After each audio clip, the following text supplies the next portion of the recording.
This is how a new bishop begins, knocking on the door of St. Francis Xavier Cathedral in downtown Green Bay. Auxiliary Bishop Robert Morneau is there to greet Bishop Robert Banks.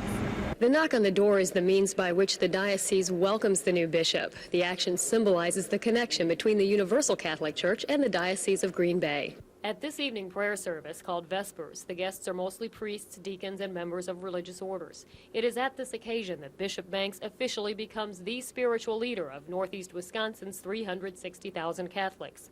He presents his credentials from the Vatican to a group of local priests called consultors, who then welcome him as the new bishop. Before the service, Father Paul DeMuth, who's familiar with the ceremony of welcoming a new bishop, told me the significance of the occasion. It is the first time in which he officially gathers with the clergy, and so there usually is a real sense of warmth during this time. In his remarks, the bishop expressed a willingness to listen as he discovers the direction in which Green Bay Catholics are heading. My plan is to get to know you, as I told you, but to get to know the people with you, to get to know the people of Green Bay. Then we can begin to talk about plans. Bishop Banks referred to the clergy as collaborators, an indication that he's a team player. The new bishop also displays a sense of humor, which may come in handy once the ceremonies are over and the challenge of leading the Green Bay Catholic Diocese begins. In Green Bay, Barbara Caniff, News 11.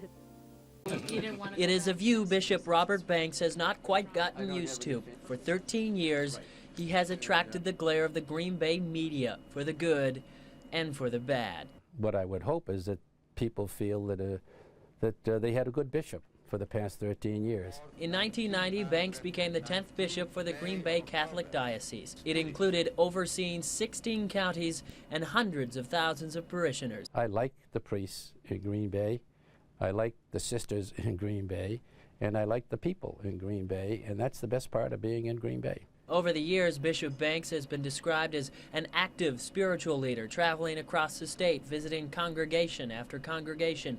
But he may be remembered most for his inaction while serving under Cardinal Bernard Law in the Boston Archdiocese. Banks later apologized for not taking more decisive action in replacing priests who sexually abused children there. I think that's unfortunate, but I think in general the people have a pretty good feeling about me. He helped the diocese spiritually. Bill Callowitz is a longtime friend of Bishop Banks. He says when you add it all up, the bishop was and will continue to be a blessing for thousands of people. He's got a lot to offer the diocese. He's got a lot of energy. I understand he's real good on the golf course. That's why I don't golf with him. It is typical to hear friends speak highly of Bishop Banks. It is not, however, typical to hear the bishop speak of himself at all, except if it's for a laugh. I don't want to take all the credit for it, but you'll notice that since I've come to Green Bay, the Packers are a winning team. So in a few weeks, Bishop Banks will retire, leaving behind the scrutiny of the cameras and the love of his supporters. I can only be grateful for the people of Green Bay. In Green Bay, Jay Olstad, Fox 11 News.